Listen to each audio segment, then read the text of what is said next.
नमस्ते मित्रों, कथा निधि चैनल पर आपका बहुत बहुत स्वागत है। हमारी आज की कहानी है। मुझे आशा है कि कहानी आपको बड़ी पसंद आएगी।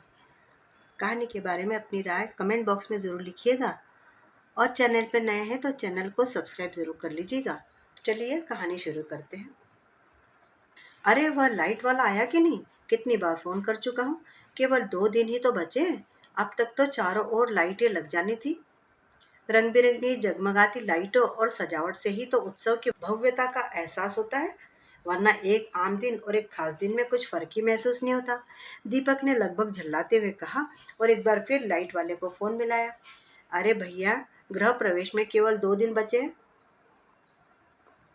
मेहमानों का आना शुरू हो जाएगा और तुम अभी तक नहीं आए। भाई साहब, काम नहीं करना तो मना कर दो, हम किसी और से करवा लेंगे।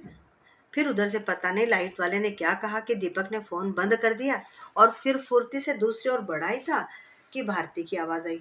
सुनो, जरा ड्राइवर को बुला देना, मुझे पार्लर जाना है।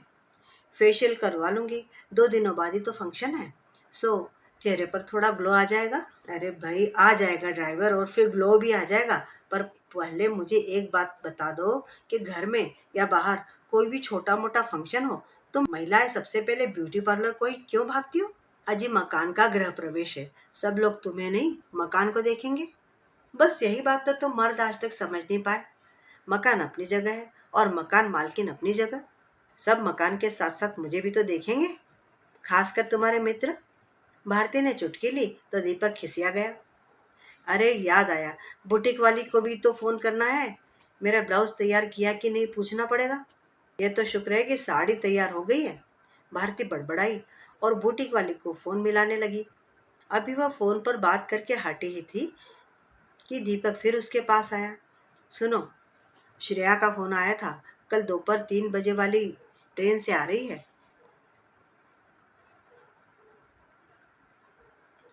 साथ में कुंवर साहब और दोनों बच्चे भी हैं। श्रेया दीपक की बड़ी बहन थी। अच्छी बात है, मैंने वह बड़ा वाला कमरा साफ करवा दिया है।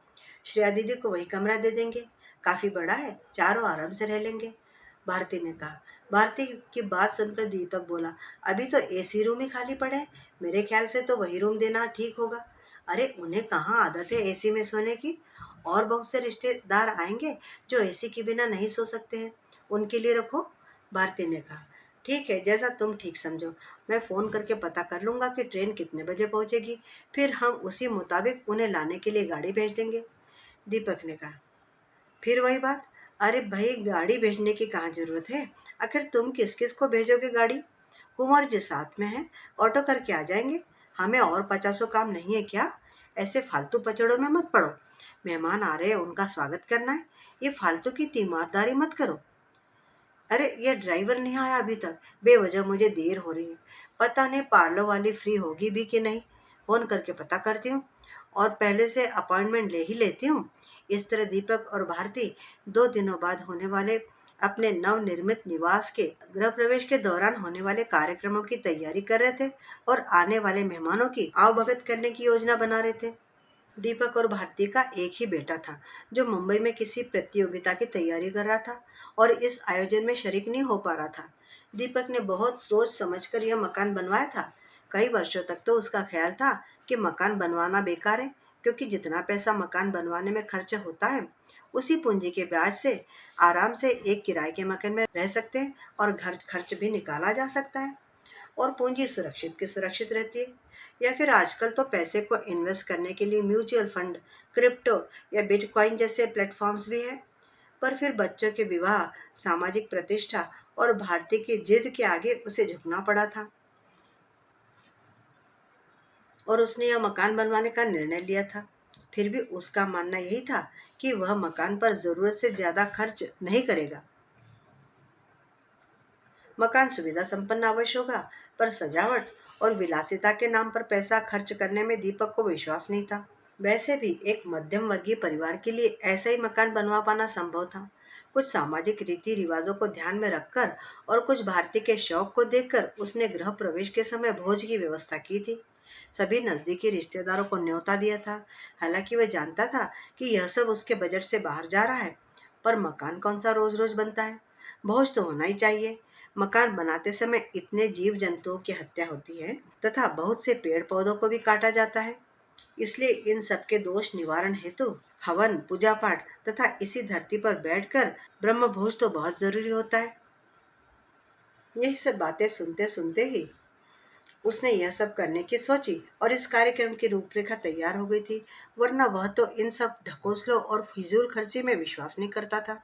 दीपक वैसे भी पूजा पाठ और अंधविश्वास से दूर रहने वाला इंसान था, पर भारती के कहने पर उसे सब कुछ मानना ही पड़ा। भैया, श्रेया ने आते ही दीपक को गले लगा लिया और दीपक के भांजे भांजी पूजा और प्रतीक ने शर्मा कर अपने मामा के पैर छुए। तब दीपक बोला, चलिए कंवर साहब, अंदर चलिए, थोड़ा जलपान कर लीजिए। आप सफर से आए हैं, थोड़ा आराम कीजिए, फिर मैं आपको तसल्ली से पूरा मकान दिखाऊंगा। अरे भैया, हमें कोई आराम की वाराम की जरूरत नहीं है। हम तो सबसे पहले मकान ही देखेंगे, इसी के लिए तो इतनी दूर से आए हैं। जलपान तुम रास्ते पर करते आए हैं, कुंवर साहब ने सदा की तरह मजाकिया लहजे में कहा और दीपक ने भारती का आवाज लगा दी। भारती, देखो, श्रेया, कुंवर साहब और बच्चे आ गए हैं, तुम्हें याद कर रहे हैं। दीपक की आवाज सुनकर भारती उधर ही आ गई। नमस्ते दीदी। नमस्ते कुंवर साहब, उसने थोड़ा झुकते हुए कहा। चलो श्रेया, कुंवर साहब को पहले अपना घर दिखा देते हैं, बाकी सारे काम बाद में करेंगे। दीपक ने हंसते हुए कहा, ठीक है, जैसी इनकी इच्छा। दीपक और भारती दोनों आगे आगे और पीछे पीछे श्रेया और कुंवर साहब और बच्चे चल पड़े। अपना नवनिर्मित मकान दिखाने का आनंद तो वही जानता है जो पहले तो बड़े लगन, परिश्रम और अर्थभार को सहन करके अपने सपनों का महल बनवाता है, और उसकी नजरों में वही मकान दुनिया का सबसे सुंदर और सुख सुविधा संपन्न घर होता है। ये देखो श्रेया, यह ड्राइंग रूम है। सामने वाली दीवार पर जो वॉलपेपर लगा है वो भारती की पसंद का है, और इसमें जो सोफा रखा है वो मेरी पसंद का है।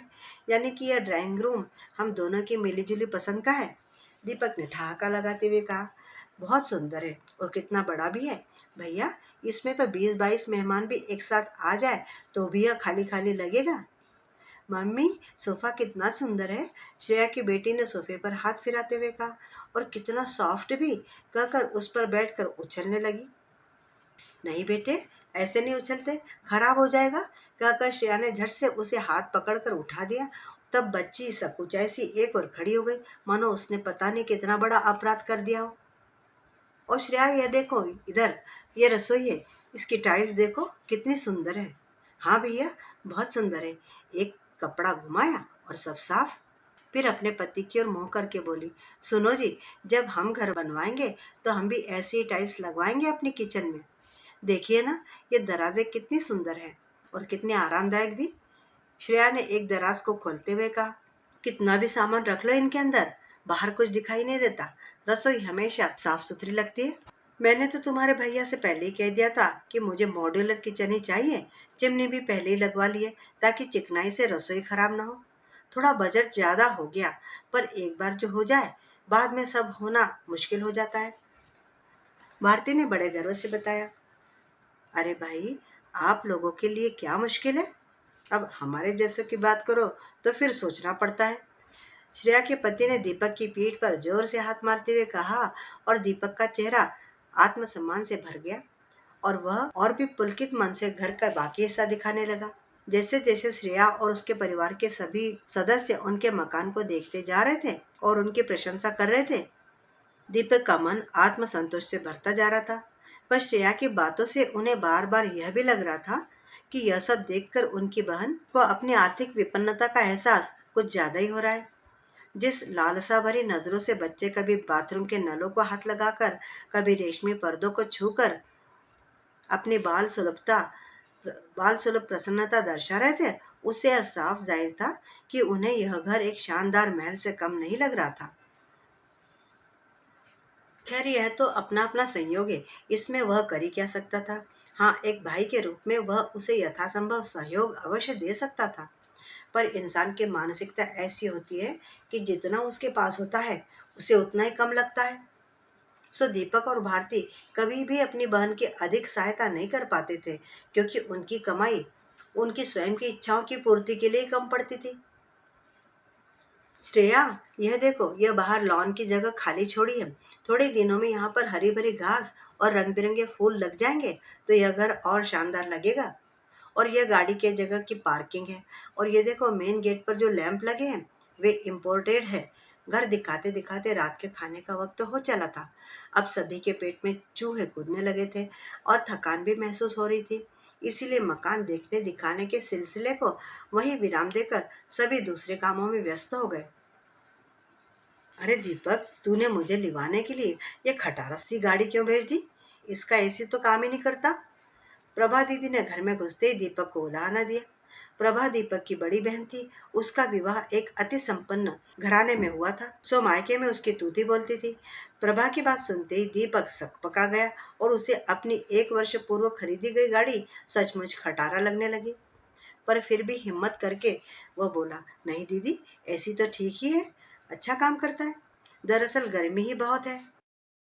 आप तो ठहरी महलों में रहने वाली, आपको जरा भी कष्ट की आदत नहीं है। सो अब आप थक गई होंगी, आप जाकर थोड़ा आराम कर लीजिए। हमने आपके कमरे का एसी पहले से ही ऑन कर रखा है ताकि कमरा ठंडा हो जाए। फिर इतनी देर में भारती दौड़ी दौड़ी उधर आई और थोड़ा चहकते हुए बोली, नमस्कार दीदी, मैंने आपके लिए गाड़ी भिजवा दी थी, कहीं लेट तो नहीं हो गई थी? प्रभा ने भारती की बात का कोई उत्तर नहीं दिया, बस रहस्यमय तरीके से मुस्कुरा दी और दीपक की तरफ देखते हुए बोली, अब तू मुझे मेरा कमरा दिखा दे, मैं यह कपड़े बदलूंगी। बाप रे बाप, इस प्योर शिफॉन की साड़ी में भी कितनी गर्मी लग रही है। न जाने लोग सस्ते सिंथेटिक कपड़े कैसे पहनते हैं। और हाँ, मेरे नहाने के पानी में बर्फ भी डलवा देना। सूरज निकल आया है, टंकी का पानी गर्म हो गया होगा। नहाने के बाद भारती, मैं शिकंजी लूंगी और नींबू ज्यादा मत निचोड़ना, शिकंजी कड़वी हो जाती है। और चीनी कम डालना, शुगर फ्री हो तो वह ठीक रहेगा। ठीक है दीदी, आप चलिए, सब इंतजाम आपके मुताबिक हो जाएगा। कहकर भारती एक आज्ञाकारिणी भाभी की तरह चुपचाप दीदी के पीछे पीछे चल दी, मानो कि घर उसका नहीं, प्रभा दीदी का हो। प्रभा दीदी को नहाने धोने तैयार होने और फिर जलपान करने में तकरीबन 2 घंटे लग गए। इन सब कामों के बीच में वह एक नज़र मकान की दीवारों पर भी डाल लेती थी। कभी खिड़कियों पर लगे पर्दों को एक अजीब सी निगाह से देखती, तो कभी फर्श को देखते समय हल्की सी भवें चढ़ा लेती थी। इससे पहले कि दीपक और भारती उनसे मकान देखने के लिए कहते, वह खुद ही उठकर चल दी और घूम घूम करके उनके नवनिर्मित आशियाने का अवलोकन करने लगी। दीपक, तूने फर्श पर यह टाइल्स लगाकर अच्छा काम नहीं किया है, यहाँ इटालियन मार्बल लगवाना चाहिए था। दीदी, आजकल सब टाइल्स ही लगवा रहे हैं, आर्किटेक्ट ने टाइल्स लगवाने को ही कहा था। अरे, यह आर्किटेक्ट भी मुंह देखकर ही टीका लगाते हैं। तूने भी उसके आगे अपने बजट का रोना रोया होगा। बेचारे ने सस्ते में निपटा दिया। और क्या करता वो, मकान की सुंदरता ही बिगाड़ती टाइल्स लगवाकर। और ये देख, बाथरूम में नल भी पुराने फैशन के लगवाए हैं। आजकल ऐसे नल कौन लगवाता है? और ये बेसिन, काउंटर क्यों नहीं बनवाए? शावर भी छोटा है। कहते कहते दीदी रसोई की ओर बढ़ गई। बाप रे, नीले रंग की टाइल्स! भला किचन में भी कोई नीले रंग की टाइल्स लगवाता है? सफेद या क्रीम ही ठीक रहती है। और मुझे तो ये लोकल ब्रांडेड लग रहा है। देखना, कुछ ही दिनों में इनकी चमक खत्म हो जाएगी। बोलते बोलते दीदी की नजर अचानक पंखों पर पड़ी, पर उन्हें देखकर वे कुछ नहीं बोली। आगे आगे दीदी, पीछे पीछे दीपक और भारती एक अपराधी की तरह चल रहे थे, मानो उन्होंने ऐसा घटिया मकान बनाकर कोई बहुत बड़ा अपराध कर दिया हो। कल तक जो श्रेया और उसके पति के मुंह से की गई प्रशंसा सुन सुनकर दोनों फूले नहीं समा रहे थे, आज प्रभा दीदी की बातें सुन सुनकर वे शर्म से पानी पानी हो रहे थे।